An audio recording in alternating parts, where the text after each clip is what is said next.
Lord's cricket ground ప్రపంచంలోని అత్యంత iconic stadiums లో ఒకటి. ఎందుకు టిల్ట్ గా ఉంటుందో ఎప్పుడైనా ఆలోచించావా?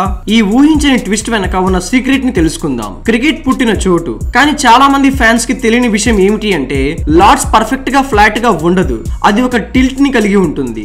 దశాబ్దాలుగా అలాగే ఉంది. కారణం అది మొత్తం భూమికి సంబంధించినది. లార్డ్స్ లండన్ లో ఒక పాత భూభాగంపై నిర్మించబడింది. ఒకప్పుడు దానిని ది మాండ్ అని పిలిచేవారు. కాలక్రమేణా మట్టి కొద్దిగా కుంగిపోయింది. పిచ్ కు గుర్తించదగిన టిల్ట్ ని ఇచ్చింది. కానీ ఇక్కడ డ్రామాటిక్ విషయం ఏమిటి అంటే ఈ టిల్ట్ నిజానికి స్టేడియం యొక్క దాగి ఉన్న అడ్వాంటేజెస్ లో ఒకటి. పెవిలియన్ నుంచి బౌలర్ కు ఒక సహజమైన అడ్వాంటేజ్ లభిస్తుంది. టిల్ట్ వారికి బాల్ మామూలు కంటే ఎక్కువగా స్వింగ్ చేయడానికి సహాయపడుతుంది. ఇది ఒక అవకాశం. ఇది ఒక మ్యాచ్ గతాన్ని తక్షణమే మార్చగలదు. ఈ ప్రత్యేకమైన టిల్ట్ ఒక అన్ప్రెడిక్టబిలిటీని కూడా జోడిస్తుంది. లార్డ్స్ ని బ్యాట్స్మెన్లు అండ్ బౌలర్లు ఇద్దరికి అత్యంత ఛాలెంజింగ్ గ్రౌండ్స్ లో ఒకటిగా చేస్తుంది. కానీ ఇక్కడ ముఖ్యమైన విషయం ఏమిటి అంటే ఈ టిల్ట్ దాని ఆకర్షణలో ఒక భాగం అయినప్పటికీ స్టేడియం చాలా రెనోవేషన్లకు గురైంది. అయినా టిల్ట్ ని అలాగే వదిలేశారు. అది లార్డ్స్ యొక్క ఎసెన్స్. అది ప్రపంచంలోని ప్రతి ఇతర క్రికెట్ స్టేడియంస్ నుంచి దాన్ని డిఫరెంట్ గా చేస్తుంది.